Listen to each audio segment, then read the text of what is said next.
Hey everybody, once again this is Xavier Rice with Rice and Christ Ministries.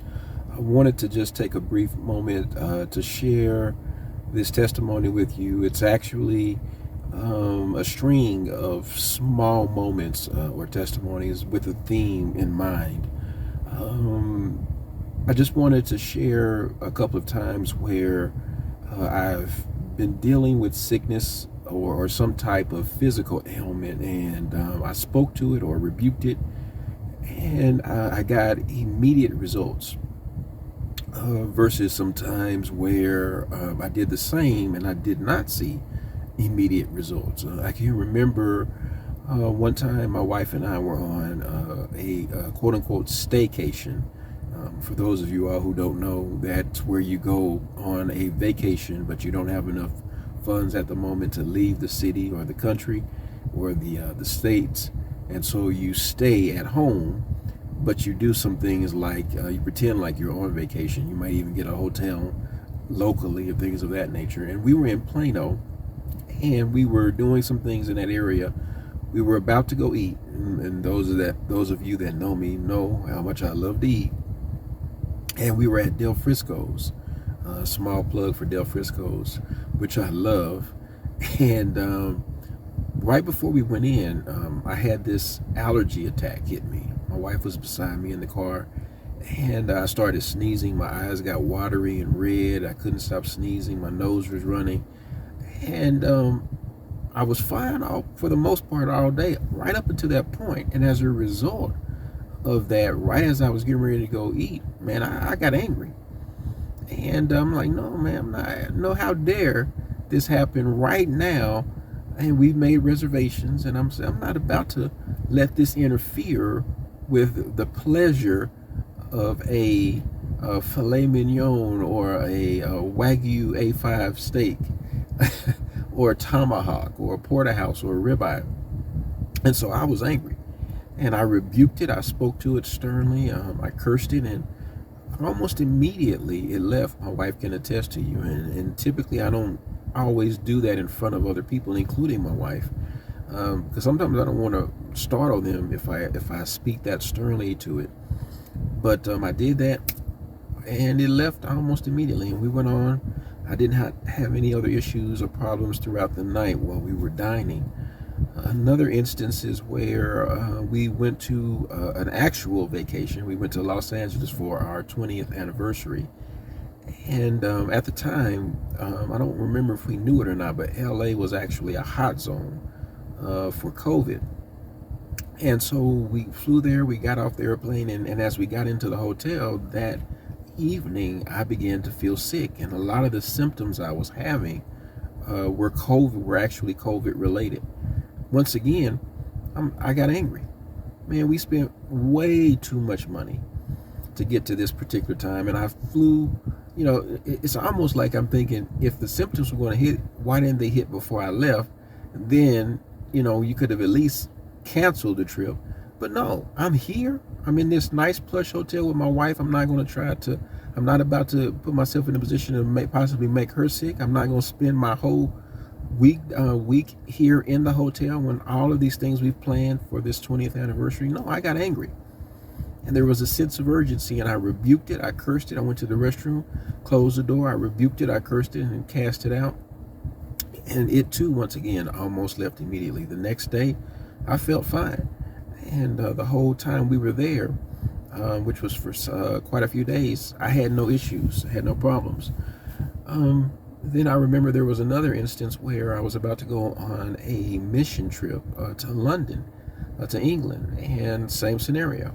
I began to get sick a few days before the mission trip. As a matter of fact, the day before, I felt very bad.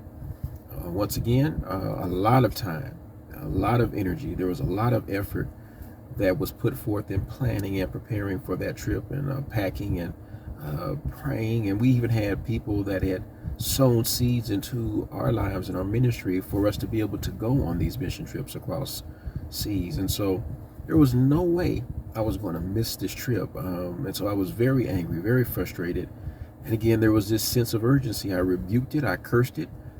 I cast it out of my body, and on the airplane, which was a 12 to 14-hour flight, on the way up there, I began to feel better. I fell asleep on the flight, and by the time I got there, I felt fine. And so I think that the common thread or the common denominator in these instances is where where you see that there's a sense of urgency. If it's almost like if you're fighting and or a bully's picking on you, and in the past you may have been able to run because you had room to run, but as soon as they corner you in the alley and your back is against the wall and you got no other alternatives, no other options, nowhere else to go, nowhere else to turn, you have no choice but to fight. Or if someone's trying to take something from you of value, let's say you're a parent and someone attacks your child, where you may normally be a docile person or your personality may be very docile and gentle, but as soon as someone attacks your child, that totally changes. And you begin to fight in that moment like you've never fought before because you're fighting for something of value. And over the last 20 years where I've been growing and learning in this area of healing, I believe that's one of the things that the Lord has spoken to me, because I recently just dealt with a sickness where I came out of that sickness, and unfortunately I spoke to it and it didn't go away right away. I ended up dealing with this sickness and battling the sickness for about a week or so.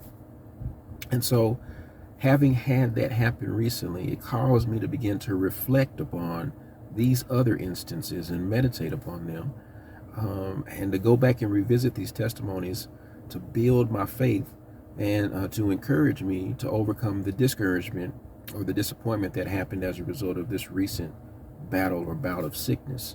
And so that's what I believe the Lord had spoken to me, is that whenever there's a sense of urgency, whenever there is anger involved, the scripture says, I believe in Ephesians, be ye angry, but sin not. But don't let the sun go down on your wrath. And what that's referring to is there should be a righteous indignation. The context is dealing with unity. It's dealing with resisting sin and fighting against unrighteousness. And when it comes to those things, I believe Romans, the 12th chapter, teaches and tells us that we should abhor sin. We have to get to the place to where we hate it. Well, the same is true of sickness.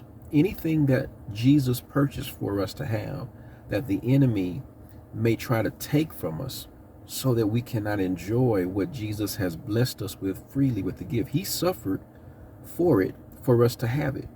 And so when someone tries to, or something tries to take that away, I think when you understand how much he suffered, and when you understand, have a revelation knowledge of how much we've been blessed with the blessing of Abraham. We're his spiritual descendants by way of the seed of Abraham that Galatians 3:10 talks about, which is Jesus. And since Colossians 2:10 says we're complete in him, we're complete in the seed.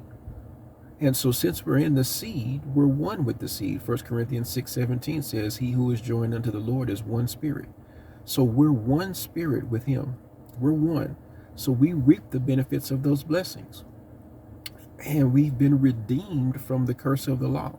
And nowhere in the blessings that are mentioned in Deuteronomy, the 28th chapter, does it list sickness. Sickness is not a blessing, it's a curse. But several times when it lists the curses in Deuteronomy, the 28th chapter, many sicknesses and plagues are mentioned. So when you understand that we are not supposed to suffer or struggle with the thing that God has become accursed for us. He became accursed. He became sickness for us so that we would be freed from it. He became sin for us so that we would be freed from it and have power over it. That makes you angry. And when there's a sense of urgency and anger, I've discovered that when you point your faith and you use your faith, the faith of the Son of God, which is really Jesus's faith, that Galatians 2:20 says that we've been given, when you release that and you focus on that thing that is attempting to take from you that which God has given to you freely through the atonement of Jesus Christ, you become angry. And I've learned that 9 times out of 10, or the majority of the time, when it's that intensity, that's used to meet the attack of the enemy in whatever way it's being manifested, the results that we get are going to be better and more successful 9 times out of 10. And so, my brothers and sisters, I wanted to encourage you with this particular testimony, in case you've recently, you're aware of healing. And I'm going to deal with more of these things when we do teachings on healing and our divine health through the stripes of Christ. I'm still learning and growing in this area, but this is one. There's many variables that can cause us to struggle with walking in the divine health that God has given us. But as we grow and as we learn, I've learned and am learning that this is one area, because if we can tolerate sickness, right? Sometimes we don't fight until our back is against the wall. But if we can tolerate it, if we can live with it, if we can accept it and put it off, in 9 times out of 10, it's going to hang around, right? It's that thing, that one thing that you've been putting off, and then you finally get to the point to where you get so frustrated with it that you have to deal with it. And I think that's the best way to approach many of these things that we encounter. So listen, if you struggle with that, this is not reason to be condemned. It's reason to be committed. It's reason to continue to grow and renew our minds, or allow the Holy Spirit, by the grace of God, to renew our minds with His truth, so that we get into these positions where we walk in the Spirit and we walk in the victory that Jesus has purchased for us, that He's redeemed us from these things that are in the curse, or from the curse of the law. So I hope that encourages you. God bless you. We'll talk to you on next time.